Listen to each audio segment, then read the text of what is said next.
예, 월요일 묵상 시간입니다. 당신의 친구와 가족에게 하나님의 진심을 전할 자는 당신뿐이다. 당신의 친구와 가족에게 하나님의 진심을 전할 자는 당신뿐이다. 자, 이런 제목으로 또 이번 주간 말씀 묵상 시작하겠습니다. 자, 사람들이 병들었을 때 당장 우리 몸에 병으로 이렇게 터져 나온 것을 고치는 응급 작업을 먼저 해야 되지만, 또한 동시에 치료를 해야 되는 거는 그 병의 원인이 되는 그곳, 거길 또 집중적으로 치료를 해야 됩니다. 그러니까 위험한 질병에서 어느 정도 급한 위기가 지난다면 반드시 집중해야 되는 거는 병의 원인이 되는 그 문제를 없애는 거죠. 우리 신앙도 마찬가지입니다. 우리의 삶에서 겪는 여러 가지 문제들도 어떤 근원적으로 뿌리가 되는 원인들이 있습니다. 그래서 일단은 우리의 삶에 급하게 터져나온 것을 처리해야 되지만, 응급적으로 조치를 해야 되지만, 그러나 동시에 우리의 그 문제의 뿌리가 되는 것을 제거해가는 일도 병행해야 된다는 거죠. 그 급한 불이 꺼졌다면 무엇보다 우리는 그 문제의 뿌리가 되는 것들을 제거하는 작업들을 해야 됩니다.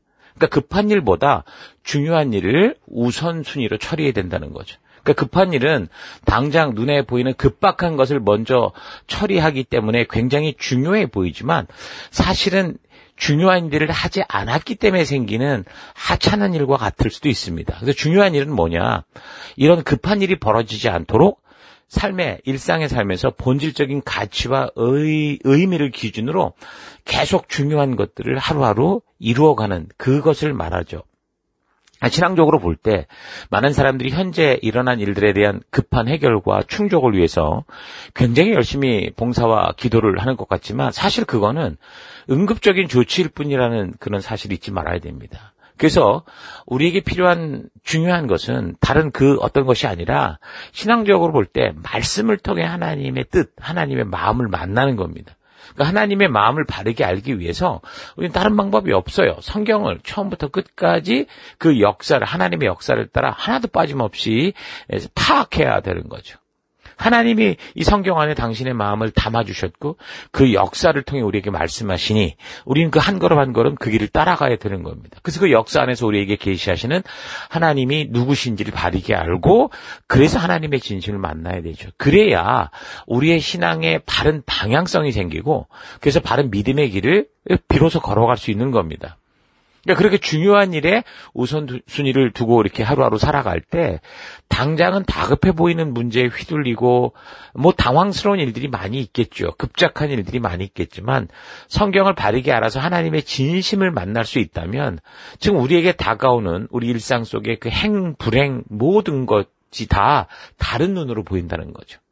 예전에는 저주요, 나만 불행한 거라고 보였지만, 이 모든 것을 이 선한 것으로 바꾸시는 하나님의 축복을 볼 수 있고, 그래서 우리가 이 위기가 오히려 다른 사람들을 더 섬길 수 있는 기회가 되고, 또 내가 이 구렁텅이에서 나올 수 있는 기회가 된다는 걸 알게 될 겁니다. 그래서 2025년 올 한 해 삶의 어떤 상황과 환경 속에서도 먼저 이 하나님 말씀의 가치를 두고, 그러니까 우선순위를 두고 그 하나님의 인도와 이끄심이 있는 말씀과 늘 동행하는 여러분 되기를 바랍니다. 자, 사도행전 13장부터는 이제 사도 바울의 본격적인 전도, 이 선교, 그러니까 선교에 관련된 역사가 나옵니다. 하나님이 택하셨고 이 열방을 향해 세우신 이 사람이 어떻게 그 주신 사명을 감당해 가는가라는 그 이야기가 시작이 되죠. 그래서 13장 1절부터 봉독해드리면, 안디옥 교회에 선지자들과 교사들이 있으니 곧 바나바와 니게르라 하는 시므온과 구레네 사람 루기오와 분봉왕 헤롯의 젖동생 마나엔과 및 사울이라. 주를 섬겨 금식할 때 성경에 이르시되 내가 불러 시키는 일을 위하여 바나바와 사울을 따로 세우라 하시니 이에 금식하며 기도하고 두 사람에게 안수하여 보내니라. 지금 예루살렘 교회보다 더 이렇게 흥왕하는, 그러니까 부흥하는 안디옥 교회의 이야기인데, 거기 이제 여러 지도자들에 대한 얘기가 나오고 있습니다. 이때 교회가 지금 유대인들로 가득 찬 게 아니라, 잘 보면 지금 이 내용들을 들어보면 본문을 보면 어때요? 아주 다양한 민족들과 그래서 상당히 다문화적인 어떤 그런 교회가 형성된 것을 볼 수 있습니다. 여기서 니게르라고 하는 건 검다라는 뜻인데 아마도 시므온이란 니게르 출신의 시므온은 아마도 아프리카 출신의 사람으로 보이고요. 구레네 사람이라고 그러는데 구레네는 북아프리카를 말합니다. 현재 리비아 쪽인데 고대 그리스의 식민 도시였었죠. 그곳 출신의 루교라고 그랬고, 그리고 보니까 또 이제 헤롯의 젖동생이라는 표현으로 봐서 헤롯과 직접적인 친척은 아니라고 해도 헤롯 왕가와 관련된 사람들 가운데 이미 예수를 믿는 그런 일들도 생기고 교회가 되었다라는 걸 알 수 있습니다. 그러니까 기록물에 사람의 이름을 적어갈 때 대체로 보면 이제 비중 있는 사람이 먼저 앞에 나오잖아요. 이제 그렇게 본다면 지금 이 상태에서 사울은 맨 끝에 나왔습니다. 맨 마지막에 호칭이 될 정도로 안디옥 교회에는 아주 다양한 아주 신실하고 헌신된 일꾼들이 있었던 거죠. 자, 그래서 그들이 금식하며 기도하는데 성령께서 다른 사람이 아니라 바로 바나바와 사울을 따로 세워서 선교 현장으로 보내겠다 하시죠. 그러니까 안디옥 교회가 스데반이 순교할 때 흩어진 성도들에 의해 시작이 됐으니까 역사로 보면 거의 뭐 10년 이상이 되어서 함께 동역하는 이 핵심적인 많은 사람들이 아마 있었을 건데 그런 리더들이 섰을 건데 사울보다 앞서 있는 그런 쟁쟁한 사람들이 아니라 하나님께서는 맨 마지막에 등장하는 그 사울을 부르셔서 당신의 일을 이끌어 가십니다. 그러니까 성령 하나님께서 바나바와 바울을 따로 세워서 열방을 향해 나아가 선교케 하는 그 일의 그 사명을 감당케 하시는 거죠. 전도 지역은 예루살렘과 안디옥을 이 본거지로 해서 점점 더 넓혀지기 시작하면서 이제 지중해 서쪽으로 확대돼 갑니다. 그래서 바울의 선교는 크게 1차로는 갈라디아 지역을 다녀왔고 2차로는 마케도니아 지역을 3차로는 소아시아 지역을 거쳐서 이렇게 그 복음의 그 선교의 일을 이루게 되는데 마지막에는 이제 로마로까지 가는데 그때 뭐 비록 죄수의 몸으로 가지만 그리스도의 복음이 그렇게 바울에 의해서 어쨌든 서양 쪽으로는 다 퍼지게 됩니다. 그러니까 출발은 이제 여기 시리아의 안디옥 여기서 이제 시작을 하게 되는 거죠. 어떻게 보면 교회가 시작된 그 예루살렘 교회가 이런 모든 일에 주도권을 가지고 했어야 되는 어떤 선교의 전초기지여야 되는데 우리가 아는 것처럼 예루살렘 교회는 여전히 그냥 유대교 전통을 벗어나기도 힘들어했었고 또 경제적으로 봤을 때도 생존하는 것조차 힘든 그런 이런 예루살렘이 정치도시였었잖아요. 그래서 지교회라고 할 수 있는 이 안디옥 교회에서 오히려 구제 헌금을 예루살렘으로 보낼 정도였던 걸 우리가 살폈습니다. 근데 뭐 안디옥 교회는 이미 이방 지역에서 시작한 교회였고, 그리고 이제 이방인들로 주축이 돼서 시작됐기 때문에 율법주의 어떤 문제에 대한 그런 것들도 없었고, 또 여러 가지 선교를 향한 이런 여력들, 그리고 자연스럽게 이제 이 외국과 다른 나라들과 접촉될 수 있는 그런 상황이었던 거죠. 자, 그래서 13장 4절 두 사람이 그러니까 바울과 바나바죠. 성령의 보내심을 받아 실루기아에 내려가 거기서 배를 타고 구브로로 가서 살라미에 이르니 하나님의 말씀을 유대인의 여러 회당에서 전할새 요한을 수행원으로 두었더라 이렇게 말합니다. 그러니까 첫 번째 전도 여행 때 바울과 바나바 그리고 마가 요한이에요. 여기서 요한은 마가를 말하는 겁니다. 마가 요한이 한 이름이에요. 마가 요한과 함께 동행을 했었죠. 근데 육지로 간 게 아니라 먼저 실루기아라고 하는 항구로 가서 거기서 배를 타고 구브로로 갔다고 그러는데 구브로는 키프로스 섬을 말하는 겁니다. 그래서 키프로스 그 구브로 섬은 원래 바나바의 고향이었잖아요. 그래서 바나바가 레위 지파 사람이라고 그랬는데 이미 오래전부터 유대인 그 디아스포라로 출생을 했고 그렇게 자랐던 사람인 거죠. 자, 그러니까 키프로스 섬의 이 살라미에는 그 전쟁과 여러 가지 이유들로 인해서 그 이 팔레스타인 땅에서 이렇게 떠나온 피난을 갔거나 이렇게 했던 유대인들이 많이 거주했던 것으로 짐작이 됩니다. 자, 그러니까 거기엔 당연히 유대인 회당도 많이 있었겠죠. 자, 그래서 선교를 떠난 일행은 이 키프로스 섬의 살라미스라고 하는데 이 살라미에 도착해서 여러 유대인 회당에서 전도하며 두루 다닙니다. 그들은 회당에서 하나님의 말씀을 전할 수 있는 그런 기회를 계속 포착했죠. 비록 그들은 이방인들의 사도로 지금 전도 여행을, 그러니까 선교를 나왔지만 실질적으로 그 전도는 주로 유대인들이 모이는 회당에서 시작되는 걸 볼 수 있습니다. 그러니까 아무래도 전도라는 게 그렇잖아요. 전혀 아무것도 모르고 관심도 없는 사람들에게 전해지는 게 아니라 어떤 이유로든 하나님의 역사와 관련된 사람들에 의해서 하나님이 이루어진 역사를 조금이라도 듣고 알고 있는 사람들에게 처음 전해지는 걸 볼 수 있어요. 그래서 예수가 그리스도이심을 모르고 여전히 메시아를 기대하는 유대인들은 기본적으로 전도의 대상이 됐던 거죠. 또는 그런 유대인들과의 관계권 안에 연결된 사람들에게도 이제 역시, 그러니까 결국은 관계 전도가 되는 거예요. 자, 그래서 오늘을 살아가는 우리의 경우도 우리 주변에 어떤 식으로든 함께 연결된 사람들이 바로 우리의 전도의 대상이라는 거 잊지 마시고, 그들이 믿든 안 믿든 우리는 계속해서 이 하나님의 마음을 알리고 전하는 이런 일을 해야 되는데, 그게 전도라는 거죠. 그래서 우리가 순종하며 복음을 그렇게 전하고자 할 때 복음을 들을 수 있는 복음의 영향권 안으로 자꾸 그들을 초대하고, 그래서 이제 교회당으로 인도도 하고 교회 어떤 문화권으로 데리고 오고 이러는 거죠. 그럴 때 그들은 교회당에 왔을 때 처음에 이제 교제 안으로 들어오겠지만 그러다가 예배로 연결되고 그러다가 그냥 말씀으로 연결되면서, 그럼 성령 하나님께서 저들의 마음을 변화시키기 위해서 이제 여러 가지 일들을 이루시는 그런 하나님이 직접 전도하시는 일들이 일어나는 겁니다. 자, 이런 사실을 우리 잘 기억하시면서 우리 2025년 우리의 셀 모임의 현장, 우리의 예배 현장이 바로 그런 현장이 될 수 있도록 계속해서 우리가 인도자로서, 전도자로서 그 순종의 길에 힘써 나갔으면 좋겠습니다.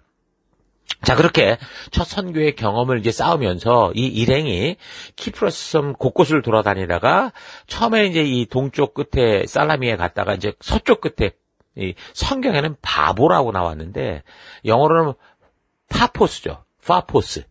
파포스로 가게 됩니다. 그래서 이 파포스에서 그 지역 총독이었던 서교라는 사람이 바울과 이 함께하는 일행을 초대해서 그들이 전하는 걸 들으려고 했어요. 그래서 항상 그 총독 곁에 함께 있을 수 있었던 어떤 사람이 있었는데, 유대인 거짓 선지자였어요. 바예수. 바나바 할 때 바가 아들이라고 그러잖아요. 여기서 바예수니까 예수의 아들이라는 의미인데, 이 바예수라는 마술사, 엘루마라고도 불리는데 이 사람이 그 총독 측근에서 자꾸 방해를 하는 거예요. 바울이 전하는 복음을 듣지 못하도록 총독으로 하여금 자꾸 믿지 못하게 방해를 했던 거죠. 그래서 바울이 그런 모습을 보고 성령 충만해서 주의 바른 길을 굽게 만드는 일을 멈추지 않겠냐 책망하면서, 이제 주의 손이 너를 쳐서 너의 눈이 멀어 얼마 동안 햇빛을 보지 못하게 될 거다라고 딱 말을 하니까 이 사람이 즉시로 이제 눈이 멀어서 보지 못하게 된 거죠. 그래서 성령의 역사로 인해 이런 놀라운 일이 벌어지게 되니까 그런 하나님의 살아있는 권능을 보게 된 이 총독, 당연히 믿게 되죠. 믿고 또한 주위에 또 같이 있었던 사람들이 바울의 전하는 것을 믿고 이제 가르침을 받는 일들이 있었던 겁니다. 복음을 전할 때 그래서 항상 이 두 가지 반응이 오죠. 환영과 적대. 그러니까 두 가지의 모습으로 나타나는 걸 볼 수 있어요. 그래서 우리 입장에서는 생명의 길이라고 확신을 해서 너무 전하고 싶고 알려주고 싶은 복음이지만, 우리가 이거를 정말 그렇게 기쁨으로 전한다고 해서 항상 좋은 반응이 오는 건 아니라는 거예요. 심지어 친한 친구들에게 전해도, 나를 사랑하는 부모님에게 전해도 거부하고 거절하는 것을 우리가 느낄 수가 있죠. 그래서 계속해서 복음을 전하는 게 우리의 현실에서는 쉽지 않을 겁니다. 그래서 이 생명의 복음, 말씀의 확신이에 굳건한 마음으로 우리가 정말 하나님의 그 진심을 알고 서 있지 않고 어떤 느껴지는, 보이는 어떤 그런 분위기, 감정, 여기에 초점을 두면 우리 자신조차 우리가 전하는 복음의 진리 앞에 바르게 서지 못하고 자꾸 두려워하고 위축될 수 있는 거죠. 예수님은 제자들을 보낼 때 뭐라고 그랬습니까? 그들을 환영해주면 그들 집에 가서 함께 먹고 마시며 이 복음과 천국의 소식을 전하라 했고, 만약에 그들을 저주하고 박해하면 먼지를 털고 나오지만 그러나 분명히 하나님의 뜻이 전달되는 것을 선포하라, 그렇게 얘기하지 않았습니까? 그렇게 사는 거예요. 그래서 우리가 포기하지 않고 계속해서 복음의 소식을 전하고 하나님의 진심을 알게 하려고 한다면, 그리고 그 사람이 그래서 이제 꾸준한 그 어떤 관계를 통해 관심을 가지게 된다면 분명히 성령 하나님께서 우리에게 그 방해하는 것들을 이기고 바른 복음을 전달할 수 있는 그 지혜와 힘을 주실 거예요. 성령이 하시지만 어떻게 하십니까? 우리를 통해서 하시는 거거든요. 그래서 이 총독의 측근이 복음의 소식을 의심하게 하고 불신하게 했다고 해도 전해야 될 복음, 하나님의 진심을 전하고자 하는 바울과 이 일행을 통해서 하나님께서 살아계신 그 증거를 직접 보여주듯이 여러분 우리도 우리의 이 2025년 이 사역의 현장, 사명의 현장, 성도로 살아가는 현장 속에서 정말 우리가 이렇게 담대히 바울과 같이 복음을 전할 때 정말 이런 놀라운 역사와 이런 일들이 일어남으로 말미암아 많은 사람들이 주께 돌아오는 일들이 있기를 주의 이름으로 축원합니다. 자, 이렇게 바나바와 바울 일행이 복음을 전할 때 처음으로 그 복음의 소식을 방해하고 막아선 게 지금 누굽니까? 마술사라고 했지만 그는 유대인이라고 그랬어요. 자, 그리고 이제 앞으로도 계속해서 복음을 전하는 지역에서 가장 방해를 하고 핍박하는 사람이 누구냐면 유대인들이에요. 어떤 유대인이냐? 이 사람들은 분명히 성경을 모르는 사람들은 아닐 건데 율법주의에 충실했던 사람들이었던 거죠. 그래서 바울이 전하는 율법의 진정한 의도를 믿음으로 지켜야 되는 이 복음의 소식을 전하면 이걸 마치 신성모독처럼, 그러니까 유대인들이 예루살렘에서 그랬던 것처럼 예수님을 그래서 죽였고 스데반을 죽였던 것처럼 그렇게 자신들이 하나님의 진정한 뜻을 지키기 위해 그렇게 행동하는 것이라고 생각하고 핍박하고 죽이려고 했던 거죠. 바울도 처음에는 그런 핍박자였으나 가해자였지만 이제는 핍박 당하는 사람이 되잖아요. 근데 사실상 저들이 그렇게 핍박을 하고 뭐 복음을 전파하는 이런 사람들을 막 죽이려고 했던 거는 정말 진정으로 믿음 때문이었던 건 아닌 것 같아요. 왜냐하면 자신들이 쥐고 있는 그 기득권, 그 사회 속에 있는 영향력을 뺏기지 않기 위해서 또 자신들의 이익에 손해가 생기게 되는 그런 결국은 자기 욕심에 뿌리가 있다라는 걸 우리가 분명히 알 수 있습니다. 어쨌든 그래서 이 파포스에서 만난 이 유대인 거짓 이 마술사 바예수 이 엘루마라는 사람의 경우도 이 사람을 유대인이라고 소개하지만 철저한 율법주의에 입각한 어떤 유대인이어서 그래서 바나바와 바울 일행을 방해한 게 아니고 자기의 그 기득권 총독으로부터 자기가 뭔가를 이렇게 조정하며 뭘 얻어내야 되는데 그걸 뺏길 것 같아서 그렇게 이제 이렇게 사람들을 거짓으로 몰아내고 그렇게 시기했던 거죠. 정상적으로 율법의 말씀의 근거에 살아가는 유대인이라고 하면 마술사가 될 수 없잖아요. 다시 말해서 이 유대인 마술사라는 존재는 그저 권력층에 가까이 붙어서 자기 이익을 챙기던 그런 사람이었다라는 거죠. 어쨌든 이 파포스 도시의 총독 서기호가 그 지혜로 와서 바나바와 바울을 초대 듣고자 했다고 하는데 이 지혜롭다는 게 아마도 남의 얘기를 잘 들어주는 사람이라고 보입니다. 그래서 선지자 행세하는 이 바예수라는 이 사람도 가까이 둔 것 같고 자신이 뭔가 중요한 결정을 하기 전에는 이렇게 여러 계층의 사람들로부터 여러 의견을 듣고자 하는 그런 사람이었던 것 같아요. 자, 그런데 이 바나바와 사울이 복음을 전하고 총독 서기어가 그래서 놀라운 것을 보고 깨닫게 되니까 당연히 자기에게 관심이 덜할 것이고 주도권을 뺏기게 될 것 같았던 그 마술사 그 유대인이 이걸 시기해서 거짓과 악행이 가득하여 사탄의 하수인처럼 의의 길과 바른 길을 굽게 하는 짓을 했던 겁니다. 자, 그러니까 예수님이 죽으시고 스데반이 죽는 일의 뿌리에도 결국 뭐가 있다는 거예요. 물론 그 앞에는 대제사장이니 뭐 사두개인 바리새인이 하는 어떤 이런 사람들이 있지만 자기들끼리 권력 암투를 벌이면서도 결국 예수님을 죽이고 이런 스데반을 죽이는 일에 한통속이 되는 건 뭡니까? 결국 자신들의 기득권을 뺏길까 봐 그러는 거죠. 자신들이 챙기던 이익에 손해가 생기게 되는 그런 일이 생기니까 거기에는 하나가 되는 거예요. 그 욕심, 그 모든 죄의 근원은 그래 하나가 됐던 겁니다. 또 오늘날도 예수를 믿기만 하면 복받고 뭐 모든 문제가 해결되고 잘 된다고 할 때는 여러분 교회당이 미어 터지도록 사람들이 밀려 들어왔다가도 말씀을 이제 바르게 듣게 되고 바른 하나님의 뜻이 전달될 때는 밀물 빠지듯 싹 빠져나가는 그런 일들이 생기거든요. 그 마치 오병이어의 기적을 체험했던 사람들이 막 예수님께 막 수없이 몰려들다가 진정한 복음인 예수님의 살과 피를 먹고 마시는 그 믿음의 삶으로 초대될 때 어떻게 했어요? 전부 다 예수님을 떠난 그 같은 현상이라는 거죠. 자, 그러다 보니까 사람을 많이 모으고자 하는 목적이 있는 곳에서는 교회가 이 전할 복음의 본질, 하나님의 진실한 뜻을 전하기보다 말씀을 적당히 깎고 다듬고 편리하게 만들죠. 그렇게 기복을 추구하고 자기의 욕심을 채우고자 하는 사람들의 귀에 딱 맞는 그런 이야기들을 하게 되는 거예요.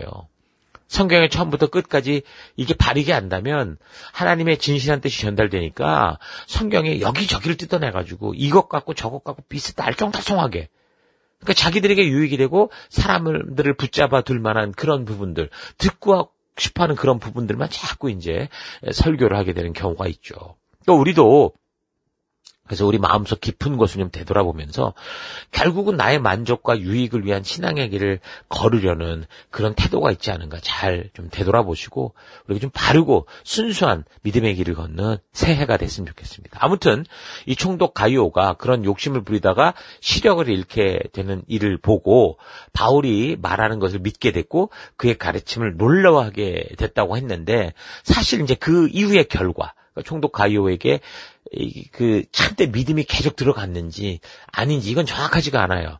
원래 새로운 것을 듣는 것을 좋아하는 사람이어서 그랬는지, 이 바예수가 잠시 장님이 되는 것을 보고 그랬는지, 그 이후에 이 사람에 대한 어떤 기록이, 그러니까 이어지는 기록이 없어서 바른 믿음의 삶을 살았는지 모릅니다만, 분명한 것은 그 변화와 그런 어떤 부르심은 분명히 누구라도 들을 수 있다는 것. 성장의 길은 뭐가 필요한 거예요? 바른 말씀으로의 동행이 필요하다는 거 기억해야 됩니다. 자, 그렇게 보면 누가 이 저자였던, 사도행전의 저자였던 누가가 이런 사건을 굳이 기록하고 전하는 거는 이 복음의 소식이 전하는 자들에게는 하나님의 살아계신 능력을 나타내는 힘이다라는 걸 알게 하고, 또 듣는 자들에게는 듣는 이가 누구든지, 그러니까 유대인이든 헬라인이든 뭐 평민이든 노예든 권력자든 전하는 자들의 말이 하나님의 진실한 뜻이라는 사실을 성령 하나님께서 직접 증거하여 역사하고 계시다라는 것을 확실하게 알게 하는 겁니다. 자, 그래서 우리가 이런 사실을 기억하며 우리 또한 우리의 삶 속에 변함없는 증인된 삶을 살아가는 우리가 됐으면 좋겠어요. 여기 키프로스 섬은 이렇게 복음이 처음으로 전파되는 이제 이런 시점이 지금이었는데, 여기는 원래 경기도의 한 90% 정도의 90% 정도 면적되는 섬이거든요. 그러니까 1878년 영국령이 되었다가 1960년에 독립을 하는데, 그리스 정교를 믿는 그리스계 그리고 이슬람교를 믿는 터키계, 요 두 세력이 아주 갈등이 심해서 그 조그만 섬에서 무력 충돌이 굉장히 자주 발생했습니다.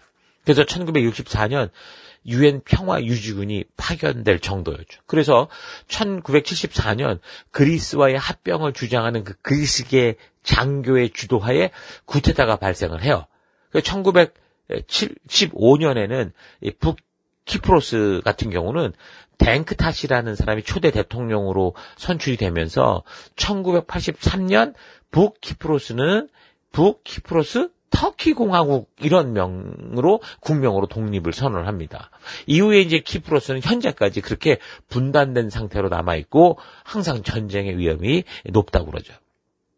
그래서 유엔을 비롯한 대다수 국가들이 이제 남키프로스를 그 키프로스의 대표국으로 인정을 하고 있고, 북키프로스 같은 경우는 자기들 편인 그 터키 정부만 국가다 이런 식으로 인정을 받고 있는 그런 상황입니다. 어찌됐든 우리가 지금 그냥 바나바와 바울이 키프로스 섬 살라미에서 내려서 전도하면서 파포스까지 이르렀다고 이렇게 우리가 이제 살폈는데, 요즘처럼 그 길을 생각해 보세요. 그냥 포장도로나 편리한 차를 가지고 막 갈까 아니라는 거죠. 꽤나 험난한 길을 꽤 오랜 기간 동안 전도의 사명 이 하나 때문에 지금 증인으로서 이 길을 걷기 위해서 걸어가는 아주 험난한 길이었다라는 겁니다. 그런 전도자들의 수고와 오직 부르신 사명으로 걷는 이런 삶의 순종의 모습을 보면서 오늘 우리도 이 땅을 살아가면서 이 한 해 우리가 어떤 곳에서 어떻게 살아가든 우리에게 정말 주신 이 증인된 사명, 이 거룩한 길을 믿음으로 걸어가는 결단이 있는 그런 여러분과 제가 되길 바랍니다. 자, 오늘 하루 나는 그리스도의 자녀요 하나님의 백성으로 지금 내가 처한 이 삶의 현장에서 증인으로서 어떻게 살아가고 있는지 좀 깊이 되돌아보십시다. 하나님의 진심을 세상에 전하는 열방의 제사장으로 부름받아 예수 그리스도의 사랑으로 새 언약의 백성이 됐는데, 나는 과연 내가 보냄받은 삶의 현장에서 초대교회 성도들이 보여주었던 그런 전하는 자, 그러니까 증인된 삶을 살고 있는지 차분히 묵상해 볼 수 있기를 바랍니다. 전하는 입술은 나의 입술이지만 그것은 단지 저들이 모르는 것을 알게 하는 전달자일 뿐이고 듣는 이들의 마음에 도전하시는 분이 하나님이신데 우리는 너무도 나의 느낌, 나의 두려움으로 인해서 입을 굳게 닫고 심지어 삶 속에서도 빛으로 드러내지 않고 그냥 상황과 환경에 적당히 어울리면서 살아가고 있지 않은지. 그래서 세상이 다 하는 것을 하지 않겠다고 하면 괜히 왕따 당할 것 같고 뒤처질 것 같은 생각에 자꾸 세상 흉내내며 살아오고 있지 않았는지 좀 되돌아봤으면 좋겠어요. 보이지 않는 관계, 나에게 생명을 주신 하나님과의 관계보다 보이는 관계, 그러니까 세상과의 관계를 먼저 신경 쓰고 더 신경 쓰다 보면 이 생명의 관계까지 놓치게 돼요. 그래서 우리가 생명의 복음을 전하고 그 말씀의 가치를 따라 살아가는 것은 비상식적이고 공격적인 게 아닙니다. 우리의 생명 대신 하나님의 말씀의 가치를 따라 살아가는 게 진정한 상식을 추구하는 삶이고 누군가를 이게 공격하는 게 아니고요. 누군가에게 생명의 복음을 제대로 전하고 무언중에 외치는 생명의 길을 보이는 삶인 거죠.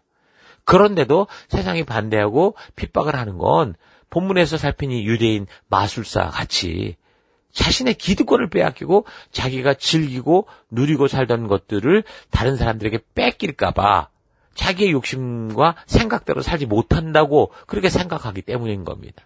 복음을 따라 살아가는 삶은 이 세상의 가치를 버리고 하나님 나라의 가치를 따라 살아가는 것이기 때문에 이렇게 자기의 생각과 욕심대로 살아가는 사람들에게는 이게 위기감이 되고 굉장히 부담을 주게 되거든요. 그래서 예수님께서도 말씀하시듯 우리가 걷는 이 천국길은 이 땅에서 좁은 길로 보일 수밖에 없고 환호하고 따라오는 관중이 없는 길이에요. 그렇다고 생명의 길이 아니냐? 아니라는 거죠. 이 길만이 생명의 길입니다. 그러므로 우리가 걷는 이 길에 생명이 있다라는 거 잊지 마시고 오늘 하루도 묵묵히 이 새로 시작된 이 한 해도 우리가 묵묵히 이 생명의 길을 우리 주 성령 하나님과 동행하는 하루하루 되기를 바랍니다. 이런 생명을 전하는 삶을 세상이 모른다고 하기에 우리가 순종함으로 복음을 외칠 때 성령이 직접 우리를 대신해서 증거해 주실 것이다라는 걸 믿음으로 오늘도 여러분 각자 보내보는 삶의 터 곳곳에서 믿음으로 말씀의 가치를 따라 살아가는 여러분 될 수 있기를 주 이름으로 축원합니다. 오늘 하루도 힘내십시오. 함께 기도하겠습니다. 하나님, 우리 하나님의 진심을 전해보지도 않고 워낙 세상이 친구들이 조롱하고 비웃으니까 그냥 조용히 머리 숙이고 입 다물고 살아가므로 주의 생명으로 주신 이 구원의 소식이 나에게 머물러 구원의 문을 닫고 있었던 삶 회개합니다. 나는 주의 진심을 전하는 하나님의 입술된 존재라는 거 잊지 않고 나의 마음과 입을 벌려 주의 사랑을 전하고 외치는 삶 살기 원합니다. 주의 진심이 전파되는 곳에서 성령 하나님께서 직접 역사하시고 당신의 준비된 백성들을 추수하신다라는 사실을 잊지 않고 내게 주신 주님의 그 사랑을 우리에게 맡겨주신 영혼들에게 기꺼이 전하고 온전히 전하고 바르게 전하는 내가 되기 원합니다. 이 한 해가 되기를 원합니다. 하나님, 정말 나와 관계된 사람들에게 나 외에는 또 다른 사람이 이 하나님의 복음을 전할 수 없다라는 거 잊지 않고 나에게 주신 이 기회를 통해 하나님 거룩하게 우리 주의 말씀과 이 사랑을 전하는 내가 될 수 있도록 이 하나가 될 수 있도록 역사하여 주옵소서. 함께 하심을 감사드리고 예수님 이름으로 기도했습니다. 아멘.